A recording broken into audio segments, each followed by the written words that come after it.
Welcome to Jets Overtime, presented by Duncan. Eric Allen alongside Eric Coleman inside the BetMGM studio. Soon we'll be joined by Anthony Beck. Coleman, I thought today was the day the Green and White had a 10-0 lead over the Buffalo Bills in the first half. They were moving up and down the field offensively. The young guys were part of the action. Defensively, they were holding Josh Allen at bay. But alas, the New York Jets couldn't secure their first victory today. They lose to the Buffalo Bills by 18-10 score. This is the second time this season in the entire National Football League that a team won without scoring a touchdown. Yeah, man, it was rough, and it was definitely a tale of two halves with this game. The first half, I thought the Jets came out very aggressive offensively. They had a great game plan. Sam Darnold was 11 for 13, spreading the love out amongst all the receivers. They had the run game going. Lamichael Pirine, Frank Gore was playing well. And in the second half, they come out. They start off with a great run by Frank Gore, and then all of a sudden the offense shuts down. And, that's disappointing. Has to be disappointing for the players, but I thought they got off to a fast start, which was a great sign today. Unfortunately, they weren't able to finish. Let's bring in Anthony Beck. Anthony, your thoughts here. The Jets had it going early, 10-0 lead, and it looked like, hey, this might be their day where they finally secure that first victory of the 2020 season, but Buffalo took control from there. Yeah, well, listen, they started fast, number one. I think the thing that I mentioned the most was just start fast. If you start fast, put some points on the board, give your defense a little glimmer of hope, you can get this game to the second half, even the fourth quarter, and that's what they did. Now, as far as executing the second half of the game, it was really a tale of two halves. The run game was great to start the game. I thought the offensive line came off the ball and did an incredible job of creating holes for Gore and Lamichael Pirine. You got some of your receivers in on the action. Berrios, some really nice tight quarter catches. A nice third down throw by Sam Darnold in the game. Denzel Mims, 4 catches, 40-plus yards. Excellent start for him, getting him involved. Really like what I saw from the receiving core. And then you went in right before the half, you throw an interception. All is well. They scored a field goal off of it. And then you come back in the second half, and Bills made adjustments. The Jets seemed to at least probably like where they were at, but nothing was able to really move forward from what they had earned in that first half. 16 plays, only 4 yards, 1 completion in the second half. It's mind-blowing to me. I'm not quite sure how that happens. Give credit to the Bills' defense for hunkering down. They were able to pressure Sam Darnold much better in the second half and really smother him, and he wasn't able to get anything going in the second half. Eric, let's stay right there. Instant analysis of the offense. What happened in the second half, and why weren't the Jets able to adjust to the adjustments the Buffalo Bills were making? Because as Anthony just stated, the Jets ran 16 plays in the second half and had 4 total yards. They finished with 190 total yards, which seems unbelievable considering the way they started this game. Well, in the first half, I thought that Dow Loggins forced the Buffalo Bills' hand. He ran the football. They ran it effectively, and that created some opportunities for them in the passing game. Some play-action balls down the field, and really just running the ball well is what got everything started. Lamichael Pirine was effective. Mekhi Becton, that left side of the offensive line was doing a great job of getting pushed. In the second half, the Bills started changing things up. They started adding more guys into the blitz. They put some more pressure on the New York Jets offense, and they did a great job in coverage. So whenever the receivers were open, when they weren't open initially, Sam Darnold had to tuck the ball. Now he was getting hit, and they really did a great job of getting off the field. So, Anthony, what's the counter there, though? Because the Jets are going to be facing that for the rest of the season, starting next Sunday in Kansas City. We've been talking about it throughout the year, it feels like, where teams are going to load that box, and a lot of times they're going to be sending extra defenders, and they're going to play man on the outside. Well, then, look, your defense has to make plays too. Listen, you hold a team to field goals the entire day. That's a great place to start. But when your offense is struggling, you have to find ways to get off the field and force punts as well. Three and outs, and get turnovers. There was a turnover early in the game, and then Pierre Desir and Bless Austin both drop interceptions. Those could have been turning points in the game as well. Those small opportunities, you kind of see them throughout the game, and they could have maybe changed field position, gave the Jets offense a shorter field. Yeah, you're happy that you're able to just force field goals, but it seemed like every time the Bills had the ball, at least from the end of the second quarter on. They got a field goal after every drive. So they were driving the ball down the field. Not a lot of pressure on Josh Allen. He hurt us with his legs. We talked about that in the pregame. You know, he had really been hurting the Jets in past games with that. He had 61 yards rushing in this game. Those were key yards you can't get back. And, of course, Cole Beasley, all the talk about Stephon Diggs, Cole Beasley was a huge part of this game. No real answer for him. He was open all over the field, and he made the catches. I think 12 targets, 11 catches. That's not real good when you're talking about all those opportunities and having that kind of accuracy and dependability on one guy to make all those catches. So let's get Eric's take on the defense, because Buffalo was just 3 of 11 on third down and 0 of 5 in the red zone. But to Anthony's point there, Eric, 72 offensive plays. Yeah, I mean, you know, to speak on the other side of what Anthony is saying about the defense, I thought the defense did a phenomenal job. And it works, the offense and defense work hand in hand. When you have offense going out there running 3 plays and a punt, 4 plays and a punt, the defense doesn't get any rest. I saw linebackers giving Adam Gase high fives in the first half because they were creating long drives. They may have ended in a field goal, they may have ended in a punt, but you're giving that defense time to recover and to get there, to get some rest on the sidelines. The second half, the defense was out there the entire time. Yes, they could have helped themselves by getting off the field on third down, but at the end of the day, the offense has to sustain some drives to give the defense some rest to recover.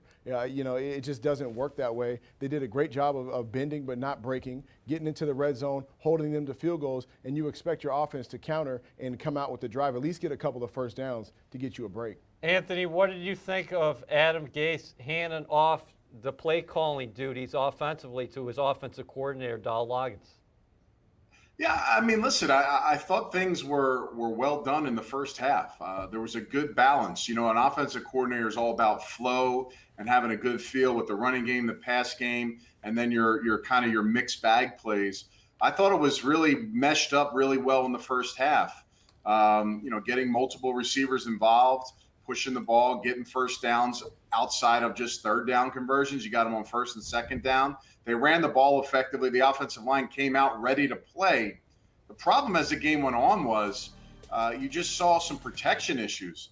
I didn't necessarily see the Bills beat guys one-on-one. I saw open rushers come through, whether it was a lineman not getting out to his proper guy, a misread or mispush to where the line should slide, or running backs out of the backfield not quite being in the right spot. Whatever that is, I'm sure Gase and some of the others will talk about that leading forward in some of these interviews. But I think that was kind of the big deal for me as I watched it.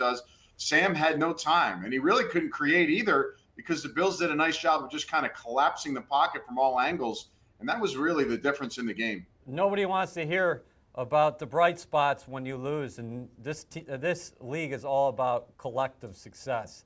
And the Jets right now are 0-7.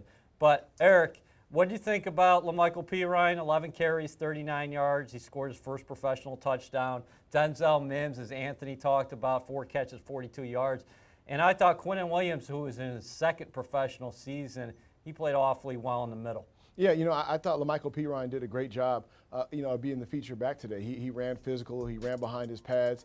He, you know, showed his speed and his lateral quickness, getting to the corner on the touchdown, and that was a bright spot. Denzel Mims, you know, his first appearance today, I thought he played great. You know, he did a good job in man-to-man coverage. You know, coming into this, I thought he was just a deep threat. He did a great job of running intermediate routes, making a couple of tough catches, and I was really excited to see him out there contributing to this offense. Quinnen Williams, again, another good day for him. I would like to see him not rough the passer on one of the plays, but I thought he did a great job of disrupting the backfield, getting after the quarterback, and being aggressive. And, you know, you have to give him his kudos on that. It's hard to call for your defensive lineman to be that aggressive, that physical, and not make a mistake every once in a while. You are watching Jets Overtime presented by Duncan. Let's go back to MetLife Stadium right now and hear from Jets head coach Adam Gase.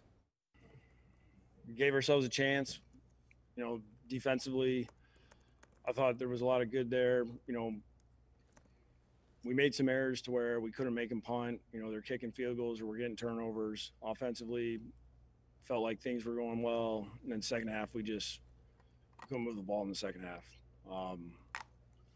Defense did a good job of giving us one last chance for a 2-minute drive, and we didn't do anything with it. So with that, whatever you guys got. Adam, can you go into detail a little bit on the decision to hand the play calling duties over to Dal? Yeah, I mean, I've been thinking about it for a while, just trying to figure out, what's going on. How come we're not consistent, productive? All the situations you're looking through every week, and just felt like it was the time to do it and just kind of see if how our guys would respond and see what our offensive staff could put together. And it looked like things were going well, in the first half. My big thing was it allowed me to, take a step back and just really focus on every phase of our organization. Can you just go into a little bit more, Adam, and like how involved were you in the game planning this week, and even today, like in terms of play calling, did you have any input, or was it mostly a Dowell show? Yeah, so I mean, during the week, we talked through a lot of stuff. It's a fine line when you do this, at least in my perspective of, I didn't want them feeling like I was hovering over and being like, run this and do this. And I wanted him to feel comfortable to where he could call it the way that he felt like it needed to be called. Obviously, I made suggestions on certain things, both during the week in practice and today. But I tried to put myself in his shoes as far as somebody chirping all the time. So I wanted him to just be able to call the game without worrying about what I was going to say. Was this the first time since before Denver that you hadn't called the plays, Adam? Yeah. So it's been about 8 or 9 years. What was that experience like for you then? I got to imagine it was pretty different on Sunday. Yeah, it's different. I've done it one other time in a preseason game, but I don't know if that really it's like a fourth preseason game, but it's different. It's definitely different. Adam, how would you evaluate how Sam played? I mean, I really feel like I have to go back and watch the film because, when I watched the beginning of the game, I felt like he was seeing things well. He was getting the ball out quickly. He was in a great rhythm. And then the second half, it just seemed like we didn't have a lot of plays. I really feel like I got to watch the film and just to see, big picture wise of what it was, what happened. I don't think it's hard for me to look at the numbers because it didn't feel that way when I'm looking at the first half, like thinking back on it. Adam, how do things go from, that first half was probably the best we've seen this offense look, and then the second half you guys had 4 total yards. How does that make that big of a difference when you guys just go into the locker room? I definitely, that's one of the reasons why I'm interested in watching this, just to see kind of what changed for us. And, hey, did we all of a sudden we weren't executing as well? Or is it just, they made better plays than us? I just need to watch the film. It's hard to give you that answer just from watching it, from series to series. Adam, I know you had, it's kind of hard to. You are watching Jets Overtime, presented by Duncan, Eric Allen, and Eric Coleman inside the BetMGM studio. Don't adjust your surface. Don't adjust your phone right now. We are standing up, and we are at the Telestrator. The Jets had some good moments in the first half, and one of the brighter performances Sunday was Mekhi Becton, the rookie out of Florida, got into the end zone for the first time in his professional career, and also got free for 20 yards on this run. Absolutely, and this is a great play call by Dow Loggins in the first half. They come out in 12 personnel. I'm going to start this thing off. They motion down Brashad Perriman. Let me speed it up a little bit. Motion down Brashad Perriman, and they're going to throw him off with a little misdirection to start this play.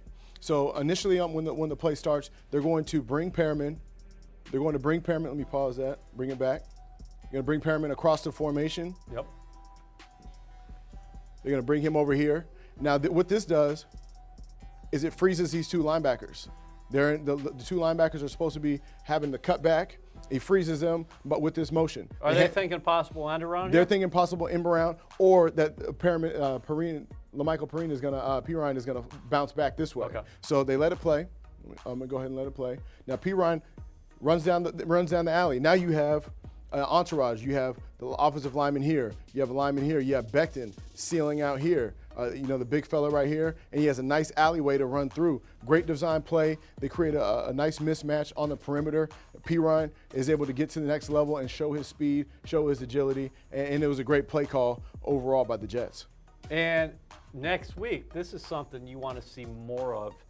What were the Jets doing specifically in the first half in terms of they were blowing the Bills off the ball, from what I could tell. They were winning those battles in the trenches. Yeah, they did a great job in the trenches. And if you ask any offensive lineman, they would rather come off and start off the ball. They want to fire out that line of scrimmage. They want to get into the defensive lineman. They want to get to the second level. They want to run the football. I thought in the first half the Jets did a great job of motioning to show some misdirection, running the football. They stayed committed to the run, and that kept Buffalo on their heels. And that allowed them to run some play action, take some shots down the field. The second half, they kind of got away from it because the game got closer. I don't know what's the reason, but I would have liked to seen them stay more committed to that run in the second half. Well, let's go back to MetLife Stadium right now and hear from Jets quarterback Sam Darnold. Yeah, they made some good adjustments. I think we just got to adjust to their adjustments. And, we got to beat man coverage and protect. I got to throw, accurate footballs. And that's it. Did you feel like your shoulder was bothering you at all today in some of those throws? No, not at all. My shoulder felt great, and I didn't really take any hits on it. I didn't really land on it at all, which was good. Sam, it did seem like you were under some pretty significant duress, particularly in the second half there. What was happening offensive line wise, and what we seeing there? Yeah, I think they're just adding guys and, bringing 7, 8 man pressures, depending on who was out on the route. So they're just playing man coverage and suffocating the box. So we got to adjust to that better next time. Was there any rust for you or any sort of time it took to adjust to kind of get back into the flow of things? No, it was great to get back out there, and especially that first half, I felt like we got in a rhythm. Obviously, we got to execute a little bit better. Hopefully, put some more points up on the board. But I felt like I, besides the late second quarter turnover that I had, I felt like I played pretty well in that first half. Sam, what was your reaction to, we obviously Dowell called the plays. What were your thoughts on that? And did it change at all the dynamic for you? No, I think, obviously we practiced it all week. So I was comfortable with it. And then, with Dowell calling plays, it was just going out there and executing. It's the same thing for us as players. It's getting a play call and going out and executing. That's it. We're watching Jets Overtime presented by Duncan, Eric Allen, and Eric Coleman inside the BetMGM studio. We're joined as always by Anthony Beck. Anthony, what did you think about what you just heard from Jets quarterback Sam Darnold? I think it's a pretty good assessment for, not watching the film or anything and just getting a good feel. I thought he did look good. He looked smooth.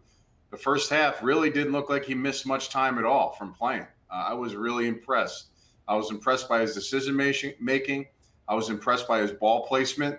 I was impressed by the fact that he was able to get his ball to multiple receivers, especially guys that hadn't caught a catch in their career, in particular Denzel Mims. Yep. So it was really good to see those things. The second half, again, it's very obvious. And, I talked about the pressure and what they were, kind of suffocating that pocket like Sam did talk about. Whether it's an offensive line situation or Sam not making a read quick enough, a back not picking up pressure. Again, I want to give some credit to the defensive line of the Bills, but I also understand that there were opportunities where there was some miscommunication and lack of execution in some of those decision makings between those three areas. And until I see that film and be able to see what exactly it was, that'll be a big decision process of what really happened in that second half. But you got to find ways to produce first downs, move the chains, anything in a series. None of that in the second half. It was really, listen, we got to give the credit to the Bills without seeing anything on film. But until we see it, man, this is a heck of an effort of adjustments for them in the second half. I thought the game changed entirely late in the first half. Jets have the ball over midfield. It's 10-3 at that point. Darnold's intercepted. And not only did the Bills get the ball back, but they marched down and they allowed Cole Beasley to have basically free run of the middle of the field that sets up a field goal. And then at the beginning of the second half, Andre Roberts, the former Jets Pro Bowl kick returner, takes it back 50-plus yards, and before you know it, it's 10-9. Yeah, that was a big momentum shift for the Bills. Getting that interception, getting points before the half, and then coming out in the beginning of the second half with a great return, a 58-yard return to start the half. That really set them off, and the Jets really never recovered after that. I thought the Bills were the aggressors. I thought they came out very physical on defense. With Anthony talking, I know that the Bills were doing a great job of adding safeties in the blitz. They were adding them into coverage. They were mugging up, having a safety put on a running back. Once that running back blocked, he would add into the blitz, creating a 7-man pressure and filling all those gaps. So they did a great job. I thought Leslie Frazier and the Buffalo Bills did a great job on defense of making adjustments. I just wish the Jets would have found a way to run that ball, to make adjustments, make counter adjustments, if I may say so. Hey, Anthony, can you run the ball when they're stacking that box? When you have 6, 7 guys up by the line, and they're clearly saying that we're coming with pressure, and if you're going to run into it, we're going to take that away as well. Yeah, you can run into pressure. You have to, it's normally inaudible because you've got something set for something you've seen on film in the past that shows you, okay, well, when I used to play under John Gruden, we used to have calls where, okay, they're bringing a safety off the edge, 2 guys are slanting. We're going to have something here if we all are on the same page. I didn't really see that. I didn't see any opportunities to really switch it up and really make some adjustments to those blitzes. Also, the screen game should be pretty good. I mean, if you're getting pressure from the D-line and you're adding guys in the box, and, if you are seeing the running back block like Eric Cohn was talking about, and then extra guys are coming, well, why not block and then slip out and get some screens involved there, even wide receiver screens? Those are the simple adjustments you can make just off what they're doing to you that's different.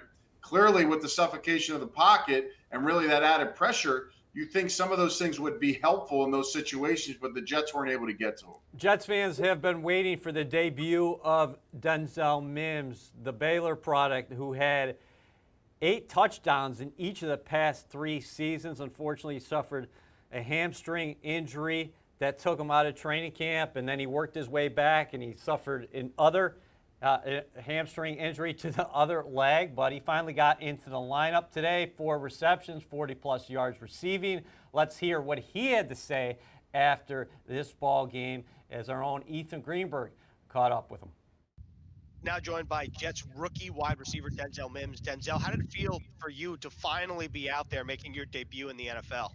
It feels good, just get out there and get my feet wet and just be there with my teammates and make some plays. I mean, it felt amazing, and I felt like had a pretty decent first game. So I can do a lot more stuff, and I can improve a lot better. But I'm gonna fix my mistakes.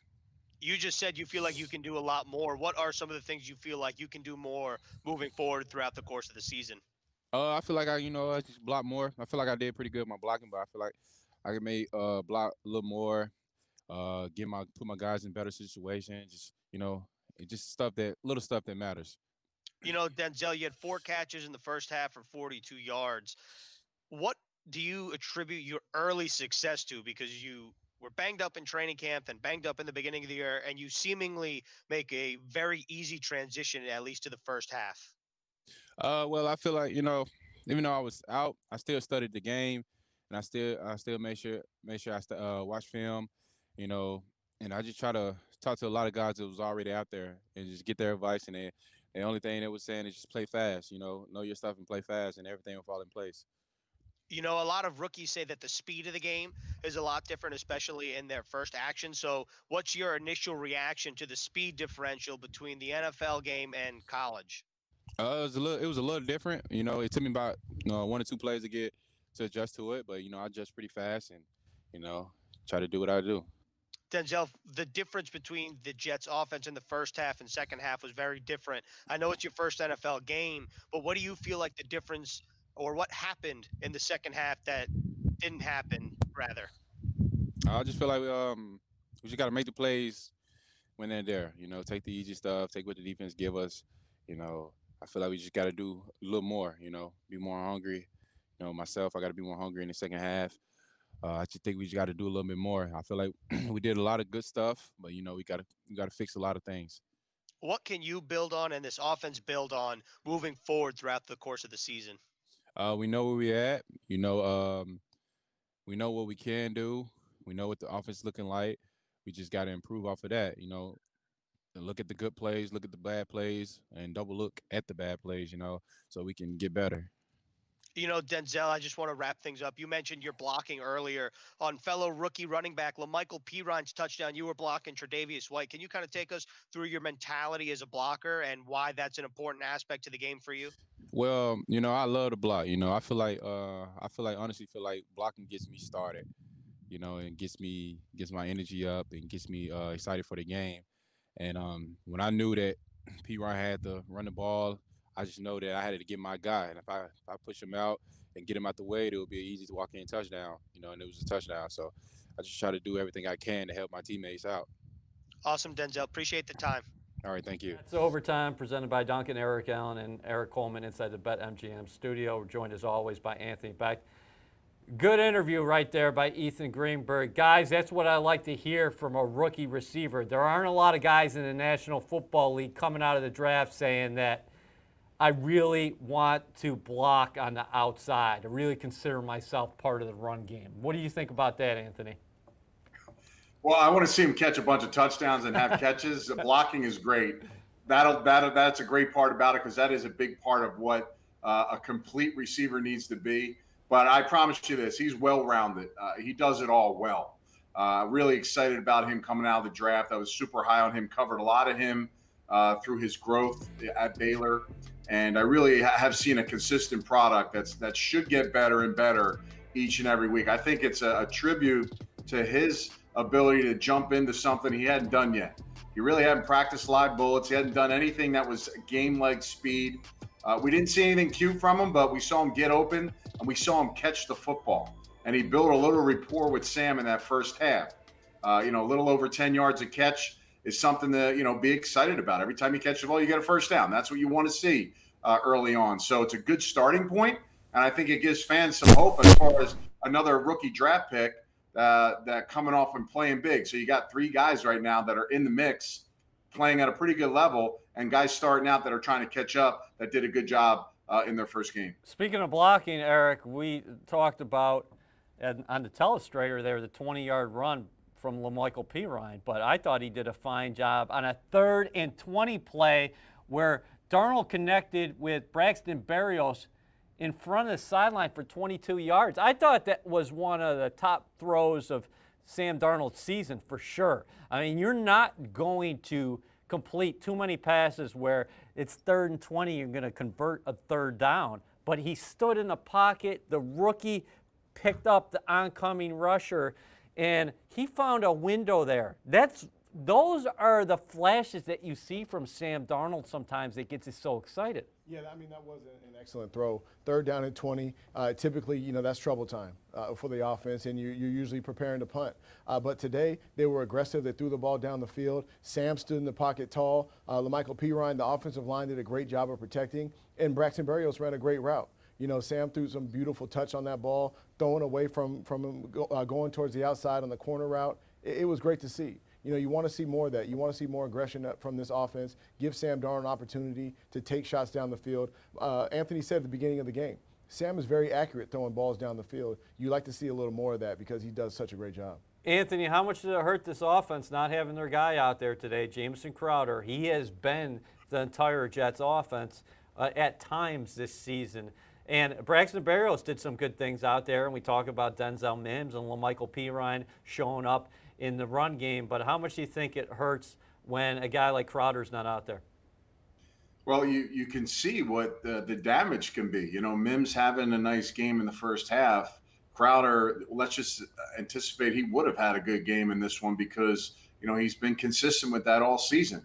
Now the question mark is, okay, you're going to get him back, but what's the status of Perryman? He took that big shot up the sideline by Hyde, and that looked scary for a minute there. He was able to bounce back up.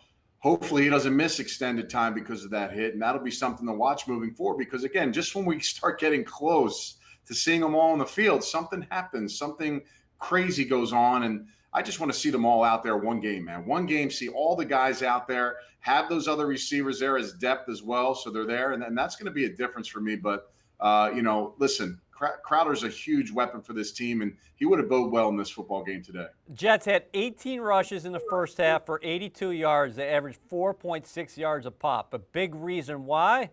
Jets rookie tackle Mekhi Becton and our own Olivia Landis caught up with the big ticket after this game. Team reporter Olivia Landis here with offensive lineman Mekhi Becton. Mekhi, in today's loss to the Buffalo Bills, the Jets allowed Sam Darnold to be sacked 6 different times. Can you just talk to some of the struggles along that offensive line in today's matchup? We got to go back and watch the film, see what we need to fix, see what we didn't do right in our technique, and we got to get it fixed. That's not good. That's not good at all. He shouldn't be touched that many times. Shouldn't be touched at all. So we got to get that fixed on our own. Mekhi, you came back after suffering a shoulder injury. This was your first game back in a couple of weeks. How are you physically feeling after today's matchup? I'm a little sore, but that comes with it. But I'm feeling good. It felt great to be finally out there, hit another team, not just my team. So I felt good to be out there with my brothers. Mekhi, the third down conversions continue to be a struggle for the Jets offense, just 2 for 8 on third downs today. You saw it especially in the second half. Why did the offense struggle to get in a rhythm in the second half? I mean, it's just they made adjustments that we weren't ready for. I mean, it's just things we got to fix on. We got to go back to the film and see what we need to fix on. See what we need to fix, see what we didn't do right as a team. Moving forward, how does the team build off some of the positives in today's game versus the Bills? We just got to keep going, doing what we're doing. Just keep coming out with that energy that we had today and finish the game. All right, Mekhi, thank you so much for your time. I appreciate it. Thank you.